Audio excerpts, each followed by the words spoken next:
Young professionals, what are the 201, 301 items you should be concerned with? You maybe knocked out some of the basics.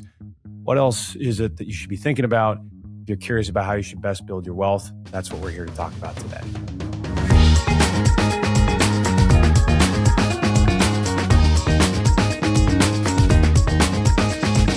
So I am joined by Jinger Pajestka. She is a senior wealth advisor here at Mariner. Jinger, thanks for joining us. Yeah, of course. Thank you for having me. Yeah. I know that you had mentioned, obviously, just working with so many of these younger professionals that are doing well. And we had a chance just to talk a little bit about how, okay, you've maybe checked out some of these basics. You've got the savings going. You're maybe putting some money in your 401k. You've maybe purchased your first house. What comes next? And I think that is the general progression as we get older. Life gets a little bit more complex. It becomes a question of, okay, well, I have a finite amount of money, but there's an infinite amount of things I can do. What is it that I should maybe do? So I think maybe where we should start is just by stating that, yes, we're going to have competing goals. Right. I want, sometimes it helps to just visualize these things. So I want our viewers to maybe visualize their life as a timeline. And you have at one end where you are today, and at the other end, I hate to say it, but 2 out of 2 of us are going to eventually pass away. We don't know when that end is, but let's just assume, since we're planning, that it's at least some type of distant future. If you're 30, 40 years old, it's maybe 40, 50 years away from you, right? Mm-hmm. You are going to invariably have some goals that are short-term, some goals that are midterm or pre-retirement, and longer-term goals that are, retirement-focused, financial independence-focused goals. That is critically important to understand because, well, there's these different ways we can invest our monies and different investments that are out there that might align better with these different buckets. For instance, a short-term bucket, well, we got to spend money every day. You got to have a savings account. A long-term bucket, an easy example there, real estate, your 401k, you can't access that before the year in which you turn 59 and a half without any special provisions, equal distributions, all that extras, right? So, right. Is that something that you find yourself, I'm just curious, is that something you find yourself in conversation frequently with folks with? Is like, hey, you got the savings, you got money going towards your 401k. And yeah, there's maybe some room for improvement in both those areas. But I feel like most of the folks that I'm talking to that are doing well, that are younger, are trying to figure out, okay, what is it that I can maybe do that I can access here the next 10 to 15 or 20 years? Right. No, it's true, Michael. We have a lot of younger professionals that come to us, and they've got the emergency savings. They've got short-term goals kind of established for finances. They know about the 401k. They've done what they can to get it set up. We have that percentage going out of our paycheck every biweekly, monthly, whatever that may be. But it's kind of that weird space in between of kind of the unknown, right? Because life inevitably was going to happen, and we need to be prepared. So whether that's for an emergency, or maybe we haven't bought our first house yet and we want to save for that. So when we think of these timelines, even, whether they're short, mid, or long term, there's still buckets of money, right? So if we can maybe set up different avenues of whether it's a savings account or, an individual brokerage account where we're putting some additional money in for savings. But that's a great place to start, is coming up with an idea of what those buckets are going to be for you. Right. So you may have the emergency savings. If you haven't bought the house, it would be a savings account for maybe the down payment of a house. It may be that there's a wedding in the next 5 years that you're trying to save for, or something really important.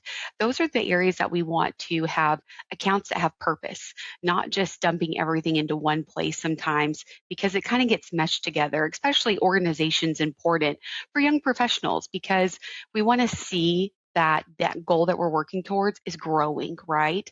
So I have a lot of my clients come to me, and we have all of these accounts all over, but we really don't have an idea of what each one is really for. We're just putting money in them. So I think, you can nickname your accounts now and so forth, but really having a good idea of, how much do we want to put away for each one of those items and which ones are more important. And even these midterm goals, those could be 10 years down the road, and it's okay. And life's going to happen in between. And maybe, that goal gets pushed out another year or whatever it may be, or it's not the right time. But that's okay. At least you have a game plan in place and something established that you can follow that track on. Yeah. And I would say, college is a great example of that, right? Hmm. So typically happening before retirement. How much are we setting aside? Where are we setting that aside? I mean, I can't tell you how many people I've talked to that are multimillionaires that have done nothing in the college planning arena with kids that are maybe 10, 15, and you still can do something Correct. better than just cash flowing it. Right. So there might be gifting strategies, for instance, to a UTMA or some type of custodial account that makes sense for you. There might be setting up and super funding a 529 that might make sense for you. There might Hmm. be a Roth or something like that, or getting the kids on the payroll if you're a business owner. So those are all typically goals Hmm. that, again, are not necessarily just, short term, especially with what we can get from a yield standpoint in today's interest rate environment, but more of a midterm goal that might be worth really putting a little bit more purpose and a little bit more of an investment strategy towards. Again, different than something that's 20, 30 years out, where we can maybe afford to be a little bit more aggressive and afford to take on a little bit volatility on the way. So college is a great example of that. The other example I run into, Hmm.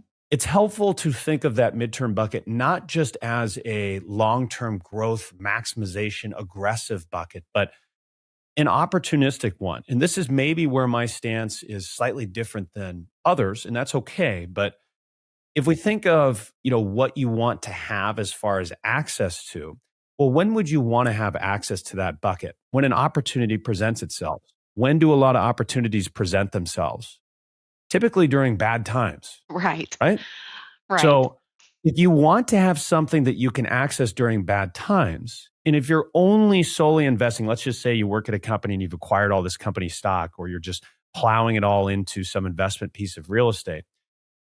If you're only investing maybe into longer forms of investments that have higher volatility, and you need that money during that down period, well, it's likely that it's also going to be down during that tough time. So we have to consciously decide, okay, do I want to set some money aside almost as a buffer beyond my emergency reserve, Correct. and not just for safety purposes, but for opportunistic purposes? Correct. That's always how I've approached it personally. And in Hmm. speaking with people, I feel as though a lot of times they're comfortable in knowing, okay, yeah, I'm fine setting something aside and carving off, maybe a few percentage points on the top as far as the long-term return.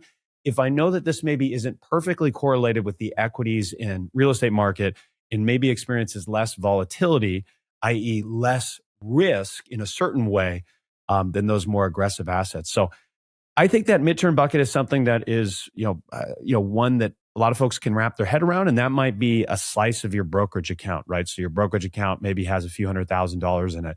And instead of just having it all in equities because you're like, well, I'm young and I got a 30-year time horizon, Right. you maybe say, I'm going to have 50, 30, $40,000 of it in something that is maybe a little bit more than a money market, or just a money market today because of what yields are. Just again, it depends on your situation, but point being, something more aggressive than just checking account, less aggressive than just pure equities in real estate. I think a lot of people can wrap their heads around it. And I think that's a wise move for a lot of younger professionals.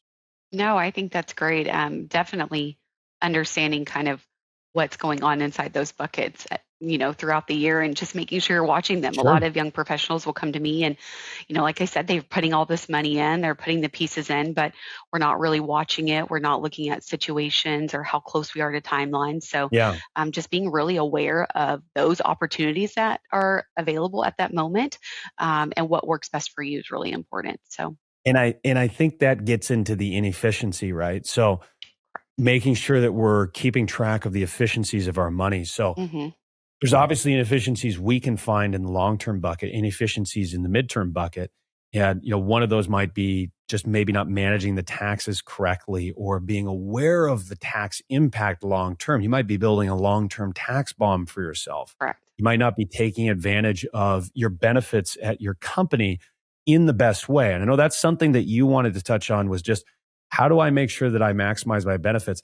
And this isn't just like the HR version of, hey, you sat there in the presentation, you understood that there's this thing called an Right. HSA. Like actually understanding. I speak with engineers, at tech companies that are unaware of just massive opportunities within their company benefits. I mean, senior level engineers, executives unaware of Hmm. these opportunities. And I know you wanted to make sure that you touched on that because you ran into it Yes. too. No, it's really important. I have clients from as young as 21 to 100. And so literally we have this area. Everybody's got some form of benefit plan while they're working, right? And they're all different. And you could go from one company to the next and it changes. So being aware of what your company offers and asking questions during the open enrollment process, really understand what those could be. They could be legal services where maybe it gets you a benefit and discount on meeting with an attorney to have your estate planning documents created. It's a great benefit to utilize. Maybe it's $7 a paycheck or whatever it may be, but you can always turn that off the next year once you have that taken care of for that year. You have your life insurance. It's relatively cheap with your employer. So maximizing those benefits and getting the life insurance maybe for your spouse because their employer doesn't offer it. There's a lot of avenues. The HSA is a huge one as well. I had a client recently retired that didn't know that she could go to Sephora and buy her prescription type skincare with her HSA account. And so there's a lot of different ways that we can use these tools I that didn't know that. employers provide us. I know it's so great. So That's a big deal too of for any yeah, the guys who may be thinking about gifts for their spouses. you know? yeah, you can also use it for other things. Yeah, would they look at that differently? If like your significant other, for example, bought you a gift out of their HSA, would you judge them off of that? I don't know. I would be proud. Yeah, yeah, yeah. Like, hey, I got this on sale in a different way. Yeah, no, it's great. I love it. Yeah, so HSA, you can use that as a retirement account down the Right, road. It can be correct.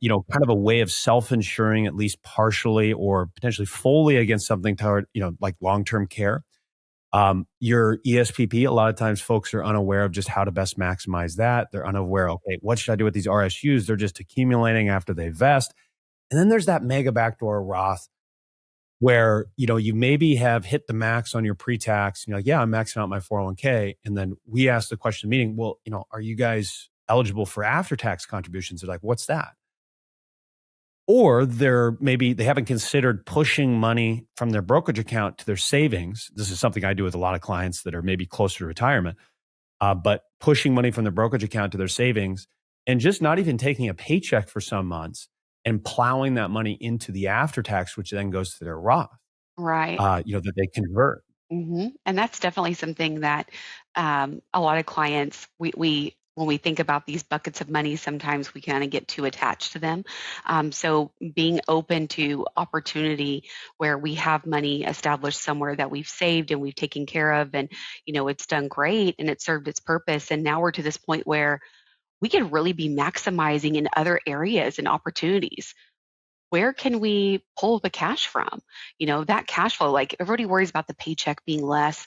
Well, if we've got other savings and other avenues saved and our brokerage account's done well and we've put assets in other areas that we can utilize those assets, like you said, to just replace that paycheck piece that we're missing. It's a great way of looking at it from a larger scale than just, what can I put in my 401k that's coming out of my paycheck that I'm comfortable with? Well, we can backfill that. It's okay. So always understanding kind of those opportunities that are available for you. So Definitely, definitely. And, real estate might come up in that conversation. Hey, we're thinking about with our current primary, just keeping it and renting it out. Um, Very rarely has somebody looked at the IRR of that decision and compared it, importantly, to what the IRR, internal rate of return, is to maybe alternative investments, whatever that might be, your business, or maybe it's investing in a brokerage account or putting more money into your retirement benefits because you aren't maxing those out. mhm. Um, you know, I think with real estate, it's very attractive. We see it everywhere. We see it on TV. There's these shows that make it look so easy and fun.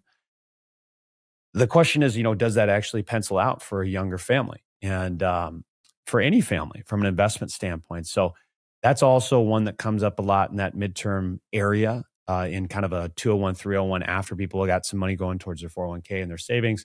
Hey, what if we invested in real estate? What I would say is just making sure that you truly have evaluated the internal rate of return of said decision in comparison to something else, right? Hmm. And also taking into account the time that would maybe be associated with that Right. decision. There's this thing called the planning fallacy. We tend to underestimate how much time we're going to spend on projects. I was guilty of that. 23 trips to Home Depot. Later, I realized, yeah, this is going to take a little longer. But I'm sure you've come across that for a lot of younger folks too, as they eyeball potential real estate investing as their next step after they've maybe checked off the savings and the longer term 401k planning. Hmm.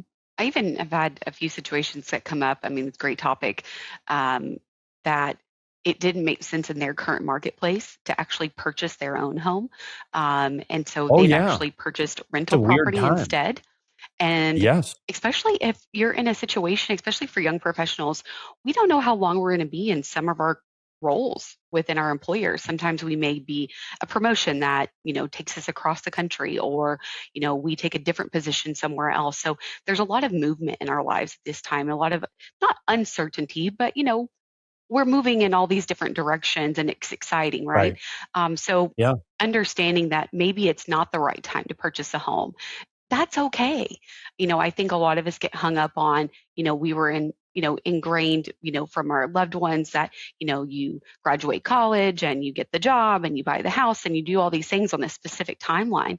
But it doesn't have to be in the same order, right? It's going to life be is not different from linear. everyone in different situations, right? Very true. Yeah, life is not linear. But we do know, at least somewhat, that it's finite, our life here, right? And Right. because of that, we got to do something called estate planning. Or you could just not do that and the government decides where everything goes. Hmm. But I think a lot of times, when I'm meeting a younger family that's doing well, they've again knocked out a lot of these pieces, but the estate plan, oh, that's something we got to get to. Nobody likes planning their own mortality, Right. right?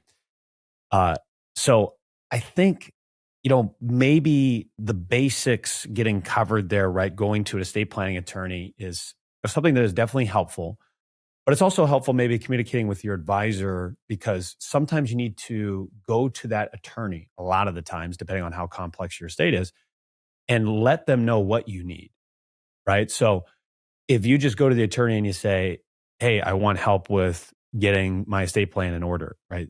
They might not take into account, for example, the future planning of said business or said Hmm. large transaction to where you're going to get this big bonus and now your state's going to be considerably higher. And yeah, it makes sense to get some trust planning done, right?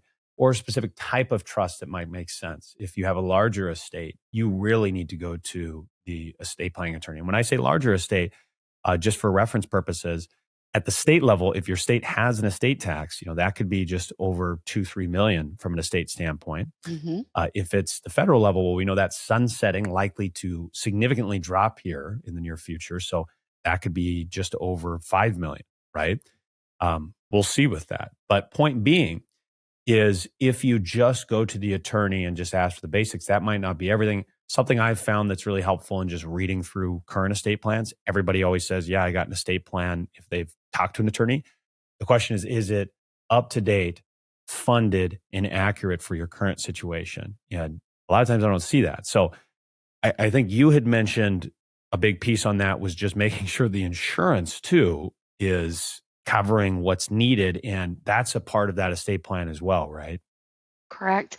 I have a lot of younger clients that come in, and they're, maybe starting a family or they just got married and it's like, what do we do next? Like, how do we plan for life and merging finances and how do we protect each other? And so the first thing is, meeting with an attorney or utilizing those legal services that you get from your employer as a benefit, and sitting down and understanding kind of what's important to both of you, really having those Right. discussions because it's important to have that communication on both sides.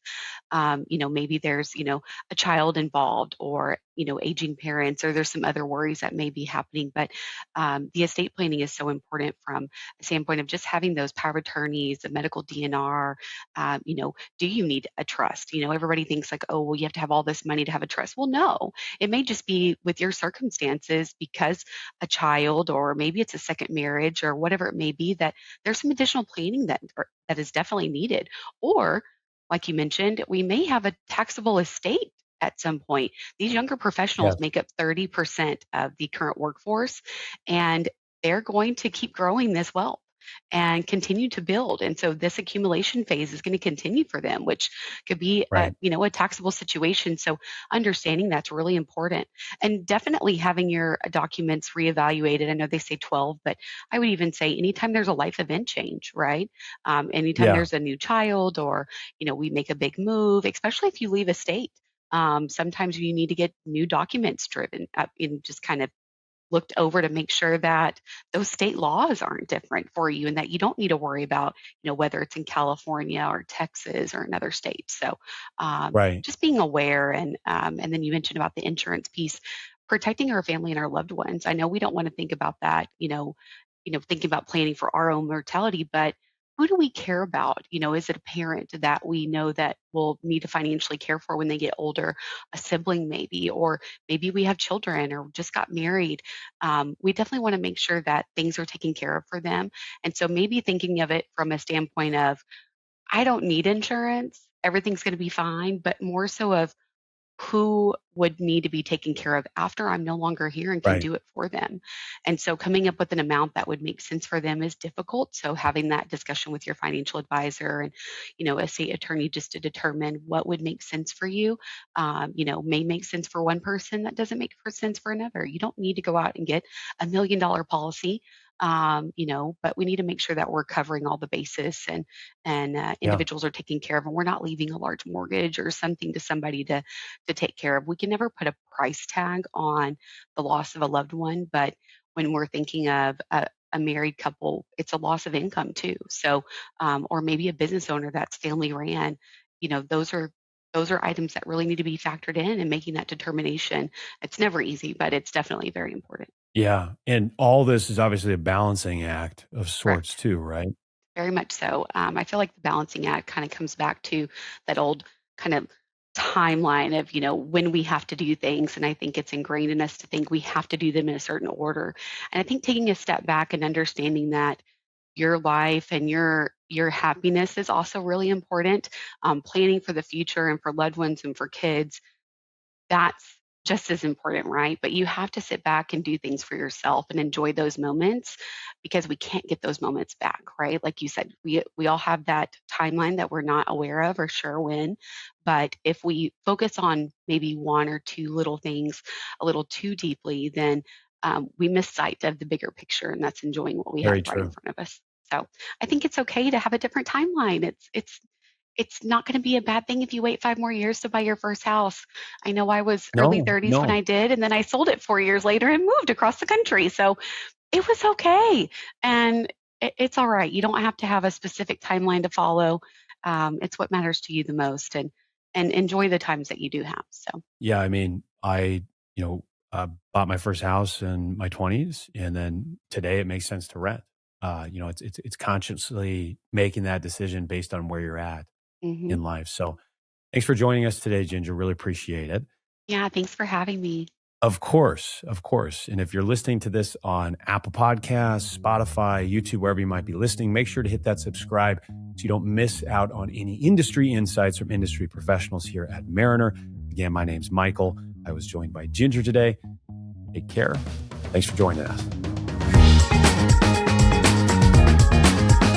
The views expressed in this podcast are for informational and educational purposes only and do not consider any individual, personal, financial, legal, or tax situation. As such, the information contained herein intended and should not be construed as a specific recommendation, individualized tax, legal, or investment advice. Where specific advice is necessary or appropriate, individuals should contact their own professional tax and investment advisors or other professionals regarding their specific circumstances and needs prior to taking any action based upon this information.